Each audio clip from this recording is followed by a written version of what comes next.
He was a morbidly obese surgeon destined for an operating table and an early death. Now he's a rebel MD who is fabulously fit and fighting to make America healthy again. This is Stay Off My Operating Table with Dr. Philip Ovadia.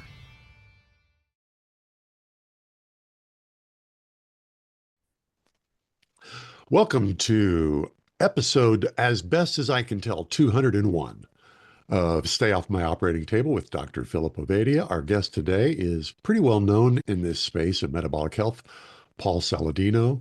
Phil, thank you for getting him. I'm looking forward to hearing this conversation, and mostly I'm just going to sit back and enjoy the two of you doing your thing. Yeah, definitely. Paul has obviously been a large force of, bringing metabolic health and the carnivore diet kind of back to the forefront for the public. And somehow we had never really met in person or crossed paths much digitally. But we were able to correct that recently at a little event we were at together in Washington, D.C. that we can talk about. And, honored to have Paul on the show here. And I'm hoping to cross over. We're crossing over to his podcast as well at some point soon. And it'll be awesome to get Paul's perspective on everything that's going on in the world of metabolic health. So maybe, I'm sure everyone in the audience is familiar with you, Paul, but in case they're not, give a little bit of your background. They may not know your full sort of backstory about how you got into the metabolic health space. Yeah. Thanks for having me, guys. It's good to be here. I am a traditionally trained medical doctor. I was actually a PA, physician assistant, before I went to medical school, and I worked in cardiology for about 4 years. So cardiology is kind of my first love. And when I went to PA school and worked in cardiology before medical school and then residency later, I never even heard the word metabolic health or the phrase metabolic health. There was Syndrome X, there was metabolic syndrome, and there are these 5 criteria for metabolic syndrome. But this idea of metabolic health, I'm really excited that it's come to the forefront, and we can talk more about it and what I think causes dysfunction, because I think that's the $64,000 question that we're all asking, or we all should be asking in the medical world. So I worked as a PA in cardiology for 4 years, got kind of disillusioned with what I saw. I wanted more autonomy. So I went back to medical school, University of Arizona, and really liked internal medicine. My dad's an internist, but decided to go into psychiatry because I also really liked human stories and I liked mental health. And I got really interested in neuroinflammation and sort of the roots of mental illness as connected with neuroinflammation as kind of a microcosm of the whole body. And, my psychiatry residency was kind of disappointing, unfortunately. I did it at the University of Washington, one of the best psychiatry programs in the country. And it was kind of more of the same, it wasn't any real focus on the root cause of illness. And so I just kind of grit my teeth and got through it. But it was in my residency at the University of Washington that I really started thinking a lot about diet because of my own health issues, which were autoimmune. I had eczema for most of my adult life and even a lot of my childhood life, which is kind of this itchy rash. But, if you go to a dermatologist, and dermatology was another specialty that I thought about, if you go to a dermatologist, they'll never tell you that it's related to diet. In fact, a lot of dermatologists will tell you that most eczema, psoriasis, psoriatic arthritis, plaque psoriasis, Sjogren's, or whatever other dermatologic manifestation you have is not related to diet. It's just bad genetics. And maybe your skin's too dry. Maybe you need some CeraVe cream full of phthalates and parabens and other endocrine disruptors to treat your skin disorder. Maybe you need some topical steroids to thin your skin and create hormonal imbalance to treat your eczema. They won't tell you the root causes of it, but that was really the beginning of my journey, was just getting frustrated enough with my eczema to think, what am I doing? I'm eating a very quote unquote canonically healthy diet of red meat, mostly organic vegetables, fruits, nuts, seeds, olive oil, avocados, and I still have bad eczema. So what's going on? And I just kind of threw my hands up and went strict carnivore. And at that point in my life, I was kind of interested in functional medicine and this idea of root cause medicine. And a lot of cognitive dissonance happened in my brain because I thought, I've heard that all of these vegetables and all these other foods are so healthy for me.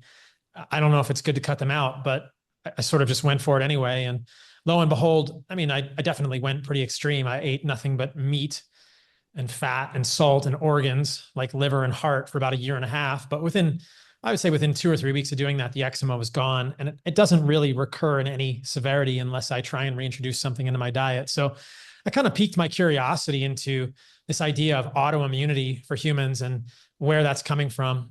And I think that was the beginning of the carnivore journey. After about a year and a half on carnivore, I definitely developed some symptoms of like electrolyte insufficiency, some muscle cramps, some heart palpitations related to ketogenic diet long-term. And I've since sort of concluded that I don't think everyone does well with long-term keto. And then this brings up this interesting question of carbohydrates. Are they good for humans? Are they bad for humans? I know there's a lot of people in the low carb carnivore keto space that think that metabolic dysfunction is caused by carbohydrates per se. And we can talk about my perspective on that at this point. But I added in fruit, which is sometimes anathema in certain communities, and honey to my diet about 4.5 years ago. And I've done really well since then. Maybe the last 2.5 years, I've had raw milk. And yeah, so right now I eat basically meat, about 1 gram per pound, 1 gram of protein per pound of body weight per day. I eat some organs, mostly from Heart and Soil, which is a desiccated organ company that I founded. I have a little bit of testicle every day from them, some raw milk, some honey, some fruit. That's pretty much my diet. I'm sorry. I'm sorry. We're 3 guys. We can't let that go by without at least the testicle bickering. Come on. I have a little bit of testicle every day. Yes. A little testicle every day. Incredible. Yeah. Testicle's pretty incredible. I'll pause there for a moment and mention that. Yeah. So there's this long history of eating organs to support the corresponding organ. And most people have heard of eating liver. And when you look at liver, there's lots and lots of nutrients in liver, whether it's vitamin A or choline or folate or B12 or riboflavin or selenium or manganese, all kinds of good stuff in liver. But I think that the real magic of organs is probably a realm of nutrition that we haven't fully fleshed out yet. And it probably has to do more with peptides and maybe even microRNAs. And microRNA is not the same as messenger RNA. So people have seen mRNA after the recent pandemic a lot, but a microRNA is different than an mRNA. Again, mRNA is messenger RNA, and it's what ribosomes use to use as a template for protein construction. But microRNAs don't serve that function in the human body. They're more of like blueprints for cells, and they may serve sort of epigenetic function, turning genes on and off. So microRNAs don't get transcribed into protein. And what's interesting about microRNAs is they do survive this sort of desiccation, freeze drying process.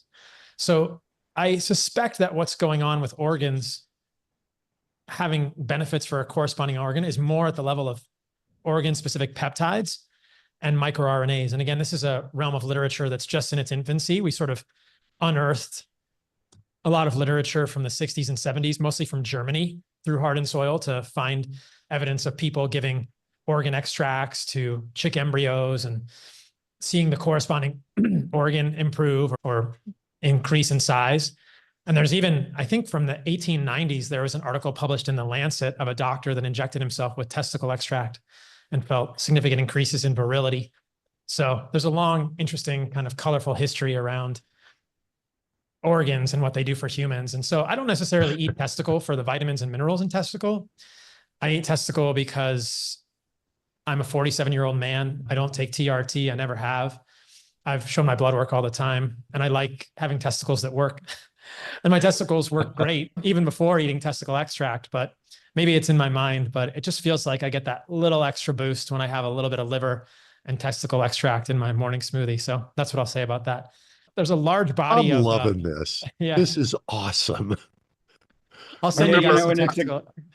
it's a great kind of discussion segue right into the discussion of food. As you know, we tend to want to reduce it right just to the vitamins, the minerals, the macros. But this brings up a great example of how there's so much more right in this food matrix, and even getting into and we'll talk about you reincorporating fruit, and people are like, oh, the sugar, but it's not as simple as fruit is bad because it contains what some people consider a lot of sugar. It's a more complicate, right? When you're eating the fruit and you're getting this food matrix, that might be different than just sort of mainlining sugar through a processed version of that fruit. It's very interesting. I can talk about that if you guys want. Yeah, I think that'd be cool. I've been thinking about this recently. I need to do a thread on X about this, but I think sugar is bad for humans, but not for the reasons that we think it's bad for humans. There's a difference in the medical literature between what happens if we give humans sucrose, which I would say is a naked sugar, which is a disaccharide of glucose and fructose, or if we give humans high fructose corn syrup versus giving humans fruit juice or fruit. So the two categories are we give humans naked sugars, which are high fructose corn syrup and sucrose, table sugar, or we give humans fruit and fruit juice.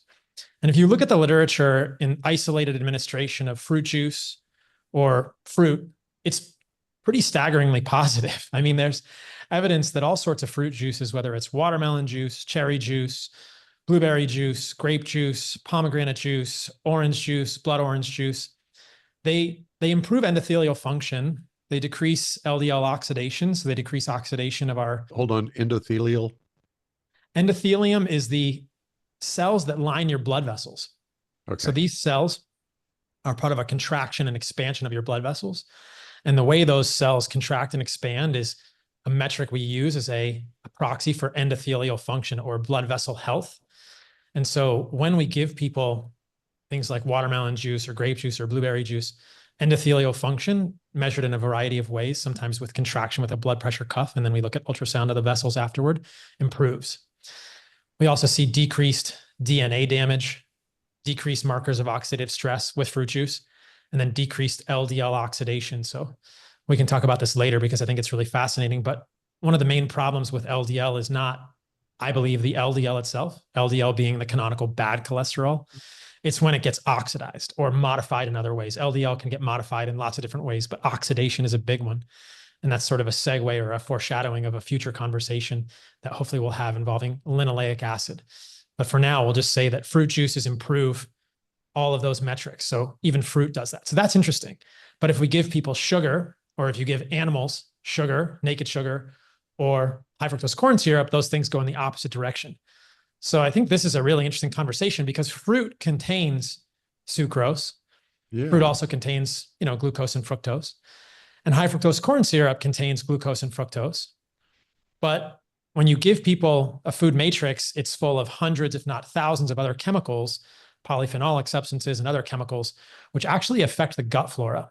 So I think what's going on here with sugar being bad for us versus benign has to do with our gut flora. And you'll see this because when you give people naked sugars, so table sugar or high fructose corn syrup, you change the populations of the bacteria in the gut. You get what's called dysbiosis. And this is interesting because all of those hundreds of chemicals in fruit, like a strawberry is a very complex thing, or honey has 300, 400 chemicals, many of which are not even characterized. These chemicals actually mitigate the overgrowth of bacteria in our gut. So there's this, it is a very interesting parallel with organs. When we're eating foods that humans have always eaten, there's so much more information going into our body, and especially in this case, going into our gut flora. And the gut flora being this multi-trillion population of microbes, bacteria, fungi, viruses in our gut. And so a strawberry is a whole lot more information than a tablespoon of sugar, right? So a tablespoon of sugar is pure sucrose, glucose, fructose, disaccharide. But a strawberry has probably 2,000 to 5,000 components in it. It's pretty incredible. We're talking different chemical components. Different chemicals. Yeah. Okay. Different molecules. And molecules with different identities. There's actually a database called, I think it's foodb.ca. It's a Canadian database. And you can put in something like steak or ribeye steak, and it'll tell you like how many components are in it. And I think a steak has 40,000 components. And so you think, wait, what? 40,000? A steak is not just protein, right? A steak is 40,000 things. A clove of garlic is like 4,500. A strawberry is probably at the same level. So our food is much more complex than we've made it out to be. And I think that what happens, and there's good evidence for this when you give someone high fructose corn syrup or sugar, is that you get dysbiosis and then you get metabolic endotoxemia. And that's when you get increased levels of a compound called LPS, lipopolysaccharide, in the human body. And we see this. This is also known as endotoxin. And we know that endotoxin is toxic to the mitochondria. So lipopolysaccharide is a component of gram-negative bacterial cell wall. And it can be so high times that it That's a causes phrase sepsis. I've never heard before. Gram-negative. Bacterial cell wall. So Help the dummies I got understand you. what you're saying. So in medicine, we've got this manner of staining bacteria, and you have a gram-positive bacteria and a gram-negative bacteria. It's a gram stain. And the reason a bacteria is gram-negative is because it has multiple different lipid bilayers, and the stain doesn't get into the bilayer, the inner bilayer, and hold onto the organism. So you call those gram-negative. They look a certain way under a microscope versus a gram-positive bacteria, which looks a different way, different colors. So you have a gram-negative bacteria, like E. coli, for instance, is a gram-negative bacteria. Staphylococcus is a gram-positive bacteria. But a gram-negative bacterial cell wall contains lipopolysaccharide. And LPS is also known as endotoxin.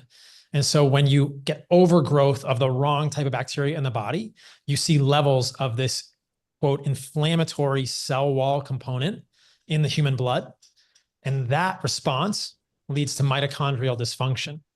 So this is interesting to me. Okay, I'm with you That now. broadly, there are a couple of different ways that you can break your mitochondria.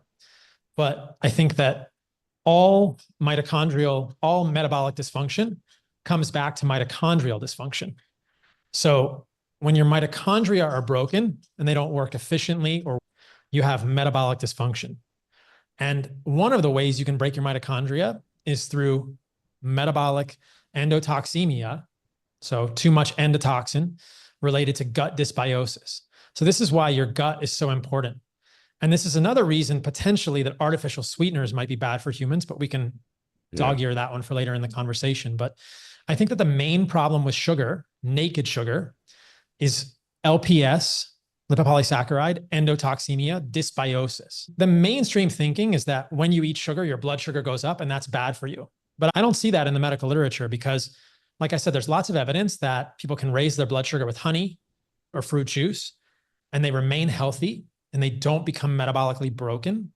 There's actually a pretty striking study that I've seen and quoted many times where they gave diabetics an ascending amount of honey over the course of 8 weeks. At the end of the 8 weeks, they were eating, I think it was 125 grams of honey per day, and their insulin sensitivity actually got better. Probably what's going on there is that all of the components in the honey are positively affecting the gut flora balance in these people. Their blood sugar goes up a little bit. Their blood sugar goes up a little bit. You see their A1C go up slightly. And I think the average increase in their blood sugar over the course of the study was around 10 milligrams per deciliter. But their insulin sensitivity and glucose tolerance gets better. So this is a really interesting but technical point of contention between myself and some others. I don't really see a lot of good evidence for insulin-induced insulin resistance. I think that sugar is bad for humans because it affects the gut flora, not because it raises our blood sugar. And so insulin-induced insulin resistance is what we're talking about when we say you have insulin resistance because you're eating too many carbohydrates. Right. That's not why I think humans get insulin resistant. I think humans get insulin resistant, metabolically dysfunctional, because they've caused a dysbiotic gut flora environment, which leads to endotoxin, lipopolysaccharide from eating naked sugars, which are in all processed foods, right?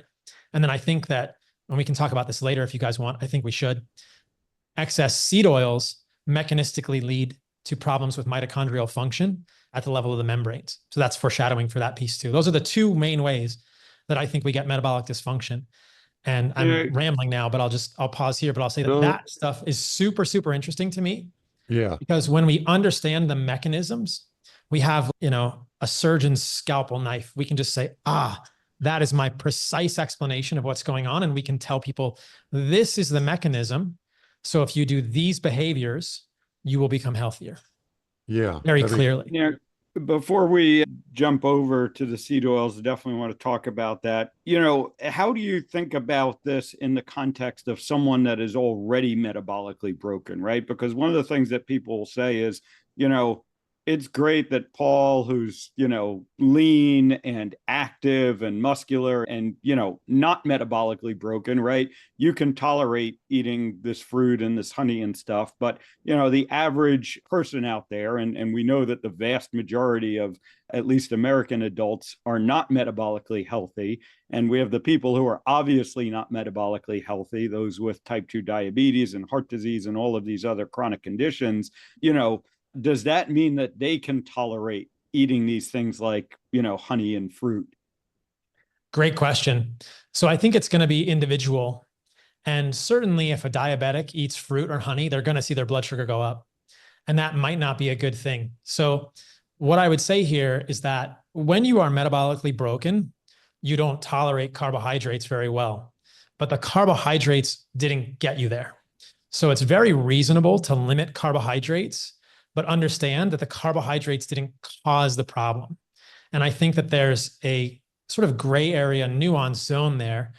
And I just want people to understand that if they are doing zero carb or very low carb and they're having side effects, some small amount of carbohydrates, moderate amount of carbohydrates, there might be an interesting middle ground that they can play in where they're not creating so much ketogenic stress in their body around cortisol or catecholamines like epinephrine or glucagon, which is not a catecholamine, but you understand it's kind of a stress hormone.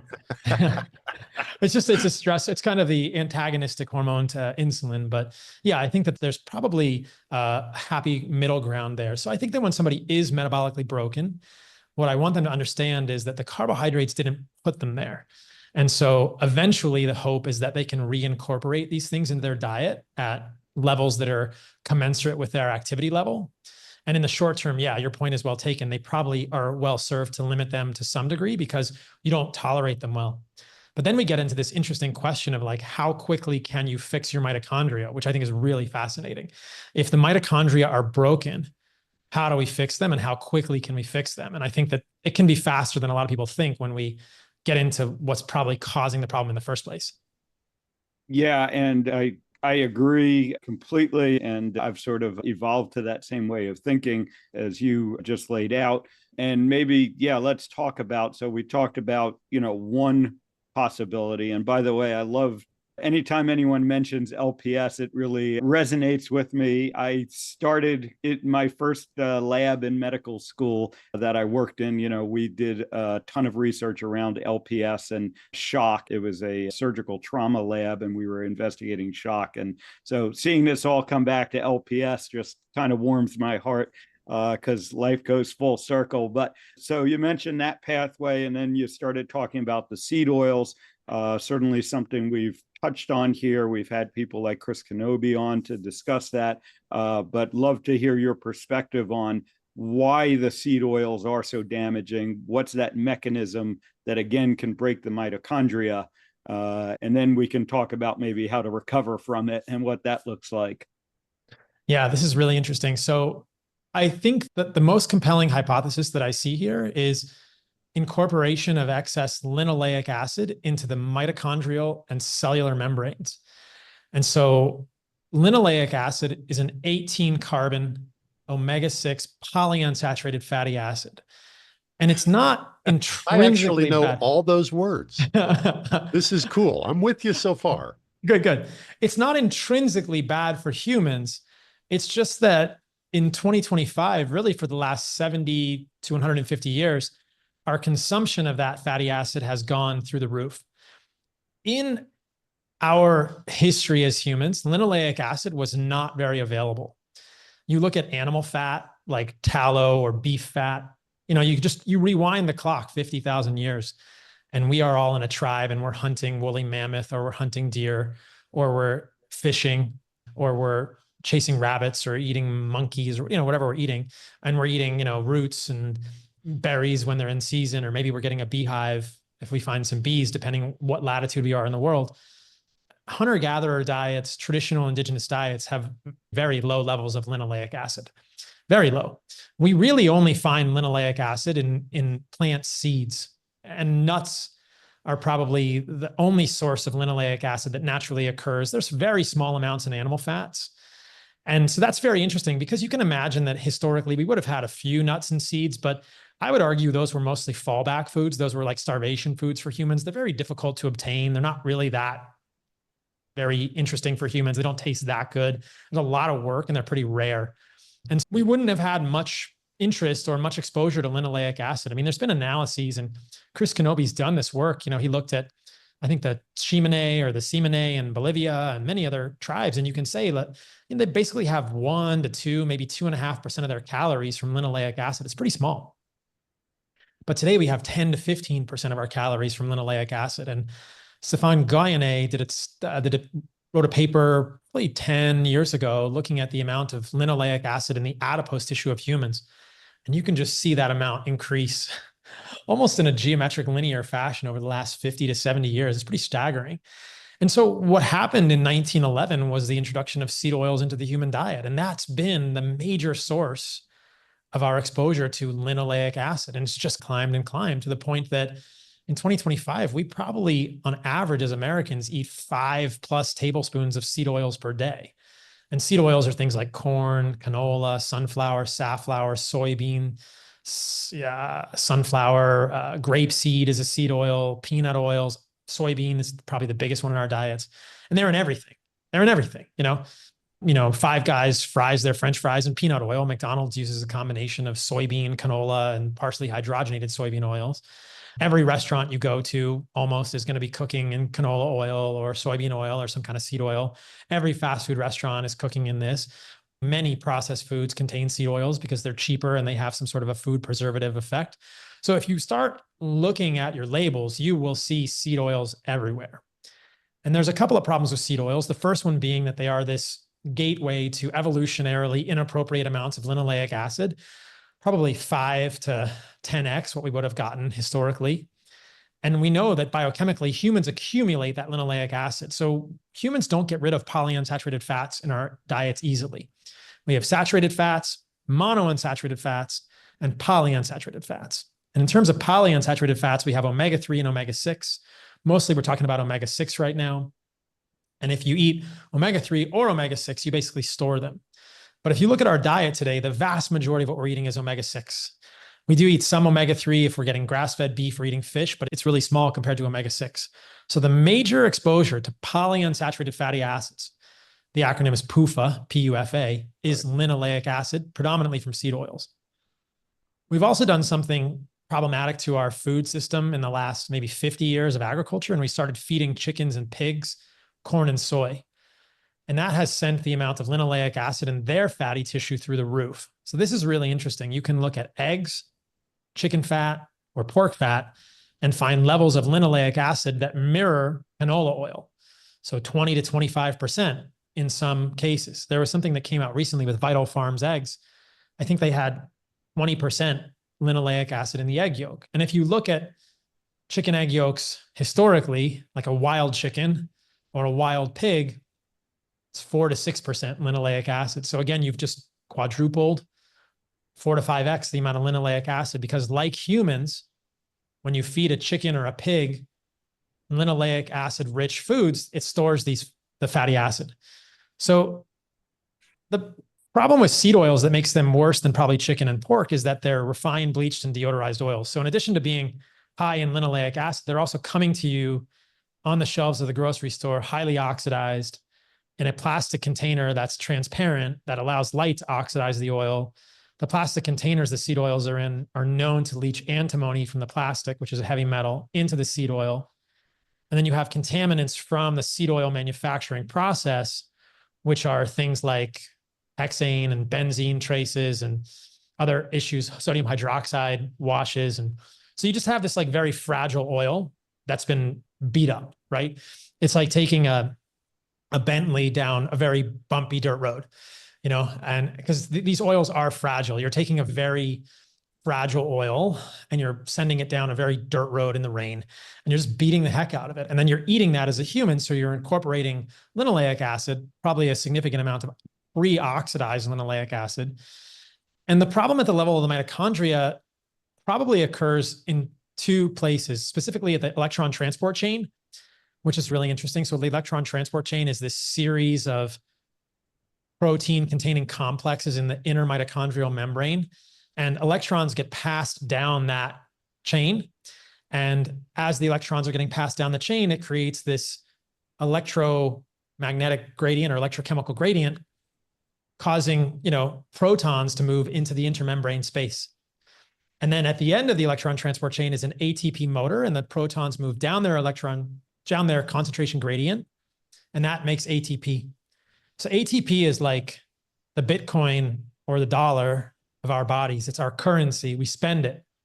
And you want to be rich, you want to have more ATP, you want to have more currency, because it allows you to spend it on anything that you want. You can hire a guy to go fix this protein or fix the DNA, or you can plug the hole in the membrane because you have lots of money to spend around your body doing upkeep or making new additions to your house. You can make more proteins or repair muscles or, make more cells. And it's just, you need energy to maintain life. Life is a very complex process that is very energy intensive. And at the level of protecting fragile structures in the human body, like proteins, lipids, lipoproteins, membrane lipids, specifically DNA, neurons, all of these things, they get damaged and we have to repair them. It's like you have this very, very elegant house right on the ocean. And you know that when you have an elegant house on the ocean, it's going to get a lot of damage from the salt water. And so you have to have this constant crew of maids and plumbers and roofers and tilers and floor repair people. And they have to always be doing these things in your house. And that house is your body. And if you don't have the resources to spend on this constant crew of people upkeeping, the house starts to break down. And in the case of the mitochondrial membrane, if you put excess linoleic acid into the mitochondrial membrane, you see proton leak across the membrane. So this really critical gradient that is created as we pass protons down the electron transport chain becomes abolished, or it becomes attenuated as protons leak back, but not through the ATP pump. So you get less ATP produced on the back end. So you're basically making it harder for your body to produce energy. And that is essentially the best way to describe metabolic function at a microscopic level. It's you're making it harder for your body to produce energy. You have defects in energy production, or you have leaky energy production. Similarly, when linoleic acid... I just want to zero in on that so people understand that when we incorporate these, damaged polyunsaturated fatty acids into the mitochondrial membrane, it is disrupting the machinery so that we lose the efficiency of our energy production. Exactly. And that's very interesting because I was never taught that in medical school. But when you think about it that way, you think, oh, I want very efficient energy production. And that, like, very efficient energy production in the level of your mitochondria feels like vitality. It feels like mental clarity. It feels like good sleep. It feels like libido and fertility. It feels like strength. It feels like resilience. It feels like recovery after you do an exercise. It feels like mental clarity and emotional stability. It feels good to have mitochondria that work. It feels very bad when your mitochondria don't work. It's essentially a very slow death as the house just kind of collapses into the sea. You said something that just triggered a thought. I was talking with my wife this morning about what I perceive to be dramatically reduced emotional resilience in our population. Everybody who lives any amount of time experiences somebody does something shitty to them. It happens to all of us. That's called life.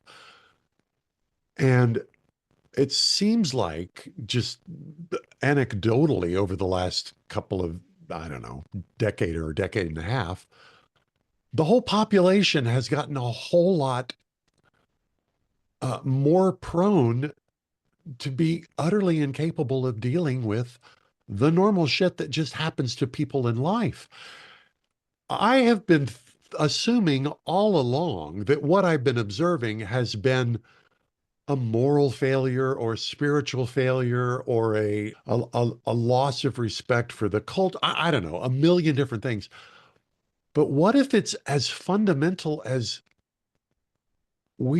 our energy production systems are so screwed up at a cellular level that the kinds of things that we normally historically have had the ability to recover from, just from energy production, is gone. And that's cascaded out into every aspect of culture, not just individually at the level of physical health, but all the way out. I realize this is probably blindingly obvious to you guys, but holy crap, resilience. It's all connected. I mean, that's kind of the thing, right? Like mental health, emotional stability, mental resilience, the same things that cause that to deteriorate are the same things that cause diabetes, are the same things that cause dementia, are the same things that cause cancer, are the same things that cause autoimmune disease. It's all the same. Western medicine taught both of us that there are 10,000 plus diseases. There's 5. Right? Yeah. And, kind of, covering the arc of your career, right? These psychiatric diagnoses, we are, finally waking up to the fact that they're the same problem, right? They're this energy deficiency in the brain, essentially. And, someone like yourself who, jumped from heart disease to psychiatry, right? And you'd say there's no connection there. And yet, there is. It's the same disease in different organs. Completely the same thing, which means you can fix it in the same way. Yeah, which we can talk about. The other thing to note is that linoleic acid also gets into the cellular membrane. So we moved from the mitochondria to the cellular membrane. And at the level of the cellular membrane, you get leak across the potassium, the sodium potassium ATPase pump. So basically excess linoleic acid in membranes makes membranes leaky. And when the sodium potassium ATPase is leaky, you are expending excess ATP to maintain the sodium potassium gradient in cells. So at the level of the mitochondria, linoleic acid probably almost certainly seems to lead to inadequate, difficult energy production. And at the level of the cell membrane, you're spending more ATP just to maintain this critical sodium potassium gradient that's necessary for life. So at every level, we just have a discordance here, because we've suddenly been exposed to a class of foods that we've never had historically from, as humans, and it's probably breaking us at a cellular mitochondrial level. So then the question becomes, and that's essentially diabetes. So I want people to understand diabetes is your broken mitochondria.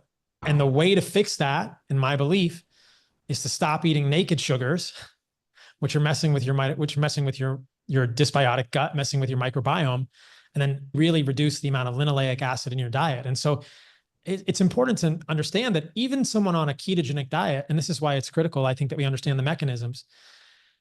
Someone goes on a ketogenic diet, they could still be eating bacon, eggs, avocado oil, and olive oil, which are all moderately high sources of linoleic acid.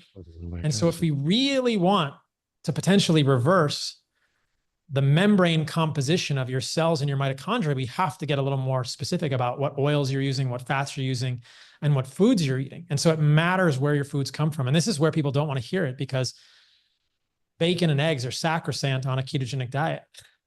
And I understand it. They're delicious. But if we're really believing, or we give credence, at least somewhat, to the hypothesis that excess linoleic acid is driving this problem at the level of your mitochondria for energy production, we might want to eat a low linoleic acid diet, at least for a few months, and see what happens. And that is a different diet than a lot of people do on keto. The difference here is just, and I'll just say this. So the accepted timeline for membrane recomposition in humans is 4.5 years. There's one pharmacokinetic study with seed oils that often gets quoted, and people say it takes 4.5 years to get seed oils out of your diet, out of your body. I don't think that's the only way to do it, because in monkeys, when you feed monkeys, and I forget what type of monkey it was, I can send you the studies, it takes about 30 days to recompose membranes when they're fed a very low fat diet, which makes a lot of sense, because the human body can make saturated fat, and it can convert that saturated fat to monounsaturated fat. So you can eat a low fat diet and your body will make saturated fats, 16 and 18 carbons, and monounsaturated fats, but your body will not make polyunsaturated fats, because we can't do that. We can't desaturate beyond one double bond. So a monounsaturated fat is one double bond. We can't make polyunsaturated fats. So if you feed monkeys a low-fat diet, their membranes recompose very quickly. We've also seen this in humans in a very controversial set of experiments from a guy named Walter Kempner in the 1950s and 1960s. He put very obese diabetic humans on something called the rice diet, which is interesting. Yeah. And the rice diet was fruit juice, white rice, and white sugar. Oh And it was about 5% protein. And I think it was very low fat. And their diabetes got much better eating almost entirely carbohydrates, but it was very low fat. So it's an interesting thing what was going on there. It's never been repeated because it would never be approved by an IRB today. There are stories that he had to like just coerce patients to maintain the diet because the human body doesn't want to do this. It's hard for humans to eat low fat because our brain says, give me some fat. You know, it's not an easy thing for humans to do, but it's an illustration of potentially underlying physiology of membrane recomposition. But yeah, his experiments were pretty striking. There's pictures online of humans that are so obese, they look rotund. They look like blueberries. And then in the study, I think was 2 years. And I think within 14 to 16 months, they're pretty darn thin. It's pretty incredible how much weight and how quickly people lost. And their diabetes got better. So measures of insulin sensitivity improved rapidly. And that insulin sensitivity was maintained after liberalization of their diet. So after we put them on a diet that was more liberal and had more protein and more fat and wasn't just rice, fruit juice, and sugar, they remained insulin sensitive. So it's interesting. It's an argument that you can recompose human membranes by doing very low fat. But what I've suggested and begun to talk about is, could we do that more easily just by doing a low linoleic acid diet? So if what we're trying to do is remove linoleic acid from the membranes of our cells, we might not have to eat low fat. We just have to eat low linoleic acid. And a low linoleic acid diet looks like grass-fed beef, mostly red meat. I'm sure mostly people listening to this are excited about that. Potentially limiting your consumption of eggs unless they are from truly pasture-raised chickens that are not fed corn and soy. Limiting your consumption of pork fat from traditionally raised pork. Limiting your consumption of olive and avocado oil and focusing on butter, tallow, and ghee. And then obviously not eating seed oils. You can get the amount of linoleic acid in your diet down to probably less than 2%, 1.5%. And you can see this. You can put your diet, your daily diet, into a website like Chronometer. I have no affiliation. It's CRONO, there's no H. And it'll tell you how much linoleic acid is in your diet. And you can calculate what percentage of your calories are coming from that linoleic acid in Chronometer.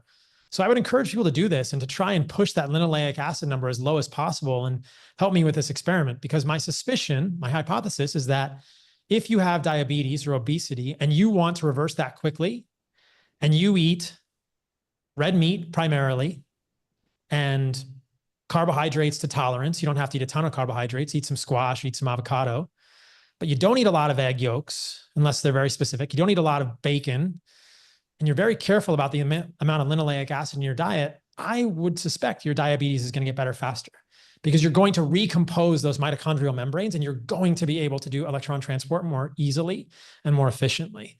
So that's the hypothesis, that you could expedite detoxification of seed oils with a low linoleic acid diet. And I've never heard anyone else talk about that because, look, avocado oil is keto, olive oil is keto. Those can be between 15 and 20% linoleic acid. They're much better than seed oils because they're not refined, bleached, and deodorized, but they're still pretty high linoleic acid. They're better than seed oils, but in my opinion, maybe worth experimenting cutting them out, at least temporarily.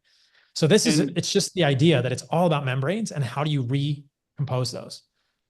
And, earlier you made a comment that I just want to kind of zero in on and see how it plays into this. You mentioned that, even the pigs and the chickens that are getting fed the corn and the soy, and they're ending up with this increased amount of linoleic acid in their fat, but it's not the highly processed, in the same way that it is in the seed oils. Yeah.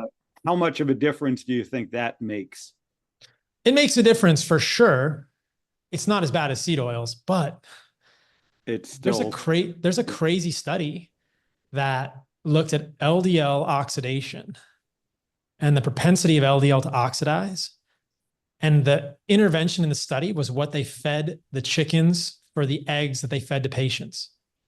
So when they fed chickens high linoleic acid foods, corn and soy, traditional things, the LDL of the people in the study was more likely to oxidize than if they fed the chickens a highly monounsaturated diet and the eggs had less linoleic acid.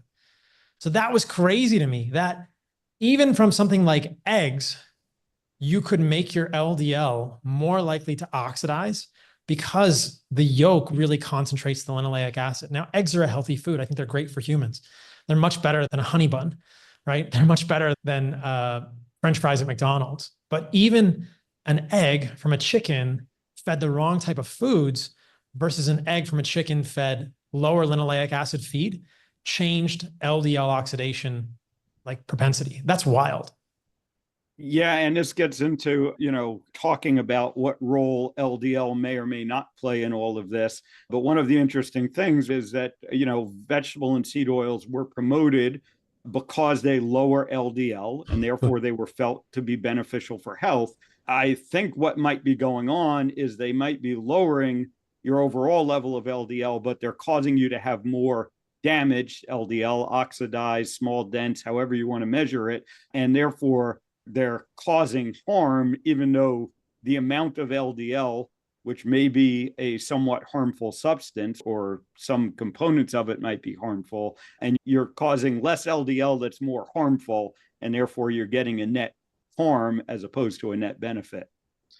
There are multiple studies which show that when you feed people seed oils versus olive oil or other fats, the LDL oxidation increases.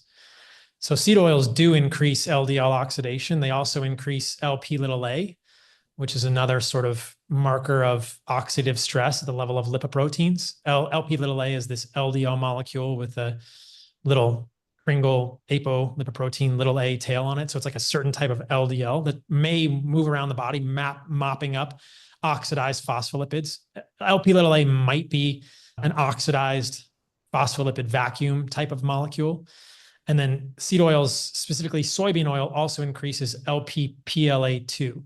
So that's lipoprotein phospholipase A2, which has a role in the body of actually cleaving lipids off of phospholipids and readying them to be made into inflammatory intermediates.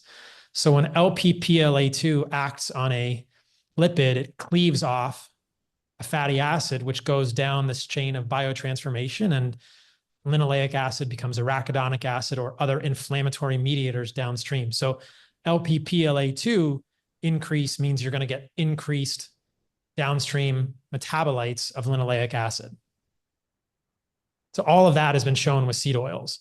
So yeah, there's potential problems at many levels there. And we can talk about ApoB if you want, but that's probably something you've talked about in the past on the podcast. Yeah, no, I'd love to get your perspective. It is a question we discuss a fair amount. And within my practice, it's probably the most common question I get, right? Elevated ApoB, elevated LDL, however you want to measure it, is that problematic? And what part of the story is that missing is, I think, the interesting part for us to discuss. And I'd love to hear your perspective on it. Yeah, my perspective is that ApoB containing lipoproteins, which is essentially LDL, plus a few other actors that are not necessarily worth defining, but let's just say LDL essentially equals ApoB containing lipoproteins, but there are a few other ApoB containing lipoproteins, but we're basically talking about LDL here. I think that these lipoproteins participate in atherosclerosis, but I don't see evidence that they cause atherosclerosis de novo, which means from the beginning. And this is a point of contention that I have with a lot of the mainstream lipid hypothesis advocates, because I think that we are conflating our conceptualization of this, or we're confused. I think that many in the lipid space who believe that ApoB is causal don't understand that there's a difference between being part of the causal cascade and being causal de novo, right? And there's a difference. So yes, I think ApoB lipoproteins participate in atherosclerosis, and there are studies in animal models where you knock out ApoB and they don't get atherosclerosis. But there's so much interesting evidence to suggest that ApoB is probably not causal and context matters. So there's a couple of points of questioning here that I think are revealing. The first is this question, which I always ask, and I'm always curious to hear people who believe the lipid hypothesis, their response to this, and I've never heard anything terribly satisfying. If LDL causes atherosclerosis, then why don't we get atherosclerosis in native veins in the human body? Why do we only get it in arteries? So all of our blood circulation is continuous. And if my ApoB or my LDL, say my LDL level is about 120 milligrams per deciliter, maybe my LDLP, my particle count is 1,800 nanometers or 1,800 millimole per liter. See, my particle count is, see, my particle count is 1,800. My LDL is, C is 120 milligrams per deciliter. That's the same amount of particles are present in my venous circulation as my arterial circulation. But humans don't get atherosclerosis in veins unless they're transplanted into the arterial circulation as part of a coronary artery bypass graft. So I think that what this really shows us is that damage to the endothelium. So we're back to the endothelium. We've come full circle here. Damage to the endothelium, damage to that inner layer of cells in the arteries is probably the single proximate event of atherosclerosis. You must damage an artery or a blood vessel to get atherosclerosis beginning. You have to have some kind of denuding or damage to the endothelium. Without that, I'm not sure that you really get atherosclerosis, definitely not easily. Because when you transplant a vein into the arterial circulation, you have increased pressure in the vein and you damage the endothelium of the vein. And our arteries have high pressure, 80 to 120 or more millimeters of mercury. Venous pressure is 3, 8, 12 millimeters of mercury max. So we have a real big difference in terms of the pressure in our veins versus arteries. And that affects the endothelium. So in our arteries, we're constantly getting, even in healthy individuals, we're constantly getting denuding or damage to the endothelium, which I think a healthy immune system can repair. But in a diabetic, they have immune impairment because of the mitochondrial dysfunction that is really inherent in diabetes. The immune system, I would argue, is unable to repair the naturally occurring damage to the endothelium. And that is where atherosclerosis begins. I don't think that there is a human on the planet that has significant atherosclerosis. Well, I should clarify that. Let me say that. I think that it's very rare to find atherosclerosis in a human that is not insulin resistant, right? Metabolic dysfunction is the precursor to atherosclerosis. I don't believe atherosclerosis exists in any significant portion of the population without metabolic dysfunction, without broken mitochondria. And this is something I argue with people about this all the time, Yeah, and it's been demonstrated, right? The work of Jerry Reven and Joseph Kraft, showed exactly this. And, taking it one step further is that you need the endothelial damage and you need the damaged LDL, the oxidized LDL. Because healthy native, LDL, large buoyant LDL, when it gets into the blood vessel wall, it then dissipates. It doesn't cause this inflammatory reaction that the oxidized LDL does. And that ultimately, that inflammatory reaction to the oxidized LDL is what now starts this cascade of atherosclerotic plaque. Exactly. So it's so interesting. It makes sense intuitively when you think about it.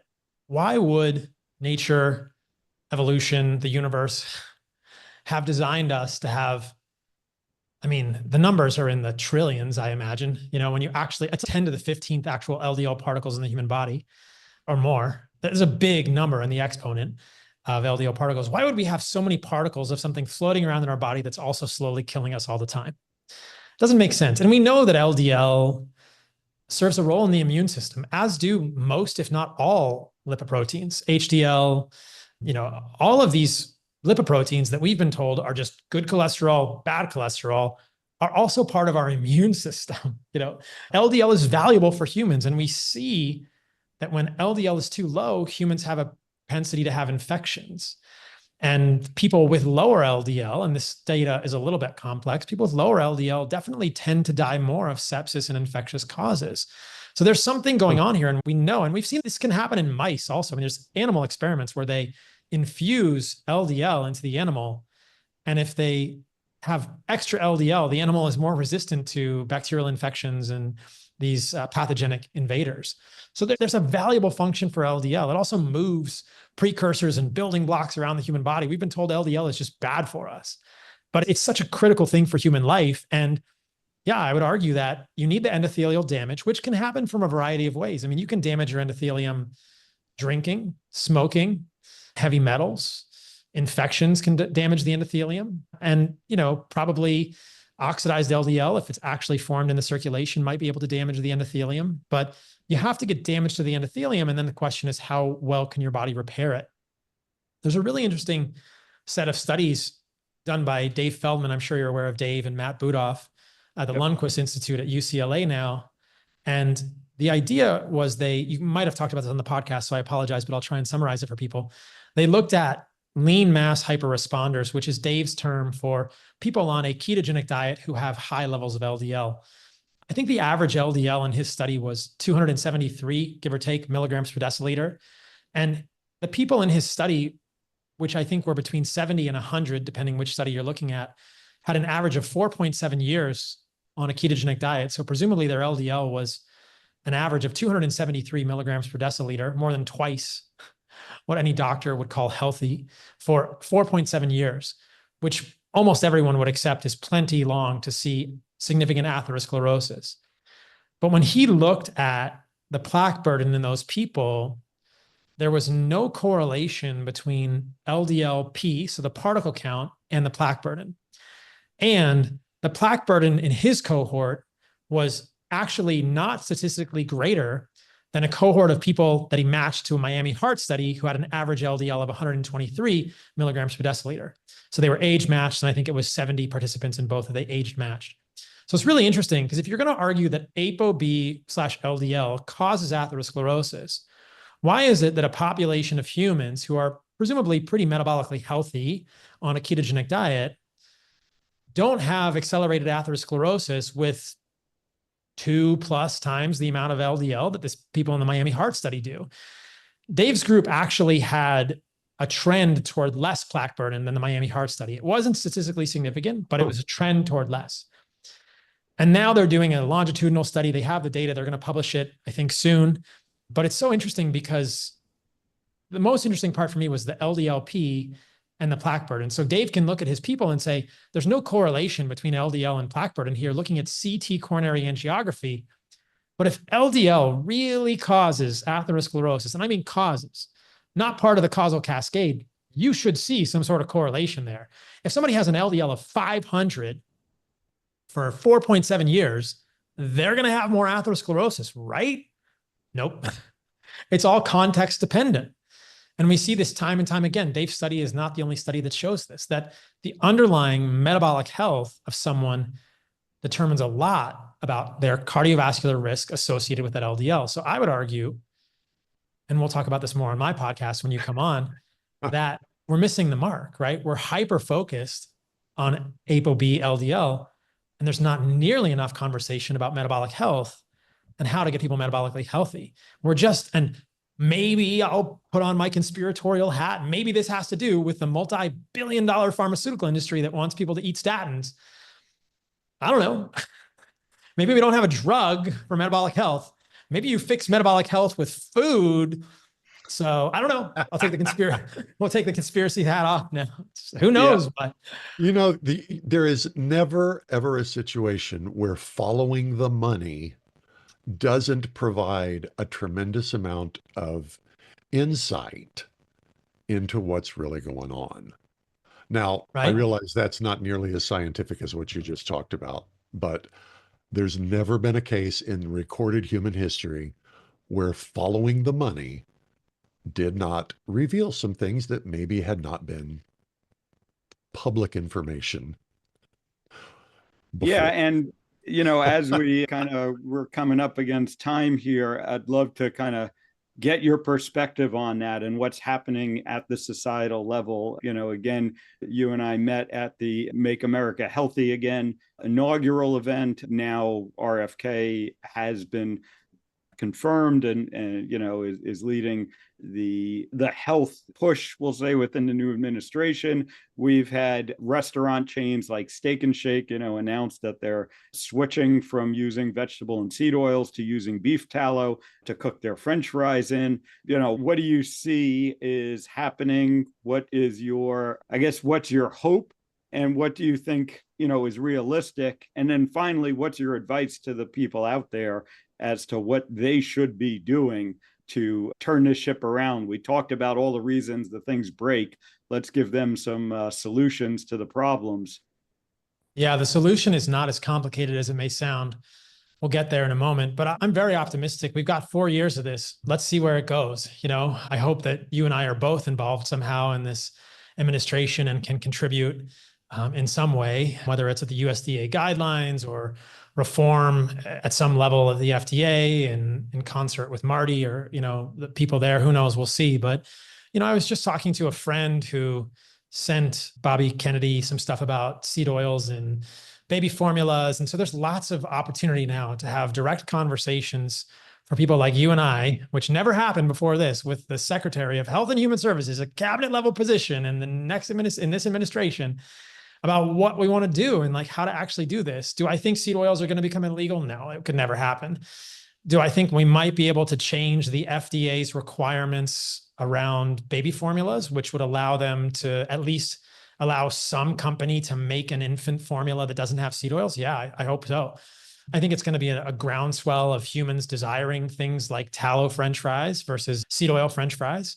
And I think that there's going to be other strategic moves that we can make to improve the food system, banning certain food dyes, at least bringing awareness to this, potentially in concert with the NIH, getting funding for some actual studies that really indict seed oils or really re-ask this question about cardiovascular risk long-term seed oils. They're going to need to be long studies, unfortunately, but hopefully they'll start happening. Yeah, I think it's just a big awareness that's happening, and I'm really optimistic about it. Maybe school lunch reform would be great. Lower linoleic acid school lunches, no seed oil school lunches. I would love to see that. So I think that in terms of what people can do, I think step one, single ingredient foods. So single ingredient foods are meat, eggs, milk, fruits, vegetables, right? There's no label. It's a single ingredient food. If you eat those foods, you're going to get healthier, depending where you're starting from. And if you're going to eat a food with a label, make sure that there's nothing on that label that your great grandmother wouldn't recognize. So this is what I've called the great grandmother rule. Maybe I'm paraphrasing someone may have said this before me, and credit to them if that's true. But if you don't eat anything with a label that your great grandmother wouldn't recognize, and just eat single ingredient foods, is the first step. Step two is, think about your own bioindividuality and what you're struggling with. If you're struggling with diabetes or obesity, maybe you want to take it a step further and eat a lower linoleic acid diet. If you have autoimmune issues, maybe it's worth counting out some of those vegetables that everyone tells you are so healthy and seeing if, an elimination diet like animal-based or carnivore works for a month or something to improve your autoimmune issues. And so I think you can modify from there. My diet is animal-based. So I eat meat, I eat organs, I eat fruit, I eat honey, I eat raw dairy. That's what I eat. It works for me. I just offer it as a blueprint for people to start from. I don't think it works great, or it's not the end all and be all for everyone, but I think it's a good starting point. If strict carnivore works for you, great. If keto works for you, great. Just be aware that some people run into issues with those that I think could be helped with a little bit of carbohydrates, depending on how you tolerate them. We talked about that at the beginning of the podcast. So it doesn't have to be that complicated, which I think is the best part of this message. It's a message of empowerment. Like, I'm a doctor, you're a doctor. We were sort of taught in medical school that we had this sacred flame, these shamanic powers that regular people don't have, which is all bullshit, right? Like, we just because I can prescribe a medication doesn't mean that I'm a shaman. It doesn't mean that I have any special power. The knowledge of how to fix yourself is readily available now. And it's so simple. And I think a huge amount of it starts and ends with how you eat, what you put in your mouth. And that's better than anything that I learned in medical school, basically. So that's so powerful. And I want people to know that I was not taught in medical school that diet was this powerful.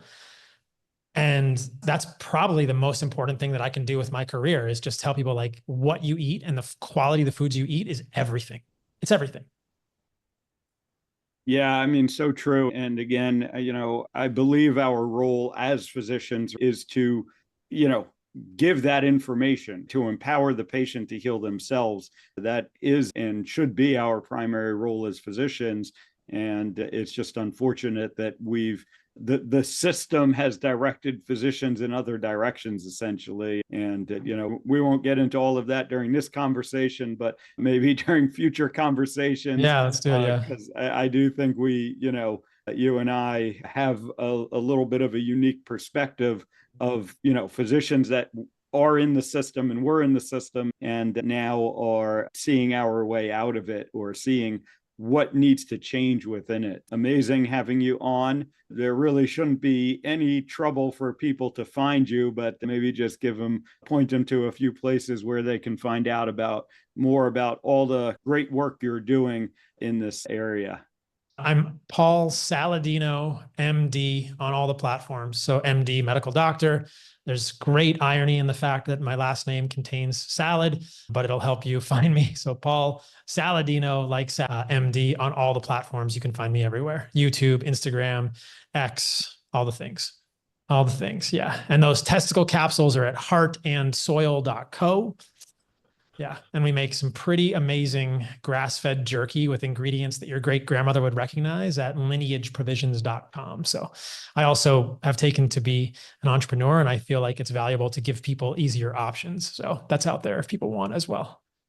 Yeah, definitely. I know sometimes you take some heat because of that. And even myself, getting into some of these areas. But if we want to change the environment, we got to get products out there that change the environment. Yeah. It's great work that you're doing.